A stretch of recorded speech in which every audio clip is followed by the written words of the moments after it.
আসসালামু আলাইকুম দর্শক বন্ধুরা, সবাই কেমন আছেন? আশা করি সবাই ভালো আছেন। আমিও ভালো আছি আপনাদের দোয়ায়। তো আপনাদেরকে আজকে দেখানোর চেষ্টা করছি কুড়িল বিশ্ব রোড থেকে কাঞ্চন ব্রিজ পর্যন্ত যে 300 ফিটের রাস্তাটি অত্যন্ত সুন্দর, মনোমুগ্ধকর, যেটা 14 লেন বিশিষ্ট রাস্তা করা হয়েছে। আপনারা খুব সহজেই এই 10-12 কিলোমিটার রাস্তা 5 থেকে 7 মিনিটের ভিতরে অতিক্রম করতে পারেন। তো আপনারা যারা এখানে পর্যটন করতে আসবেন, অবশ্যই আপনারা একটু সাবধানতার সাথে চলাফেরা করবেন। কারণ হচ্ছে এখানে বিভিন্ন বাইকার এবং বিভিন্ন গাড়ি খুবই বেপরোয়াভাবে চালায়ে থাকেন, যে কারণে এখানে প্রতিনিয়তই অ্যাক্সিডেন্ট ঘটে থাকে।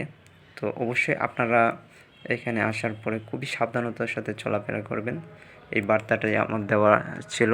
তো আশা করি আমার এই ভিডিওটি কেমন লাগছে অবশ্যই জানাবেন। ধন্যবাদ, ভালো থাকবেন, সুস্থ থাকবেন, আল্লাহ হাফেজ।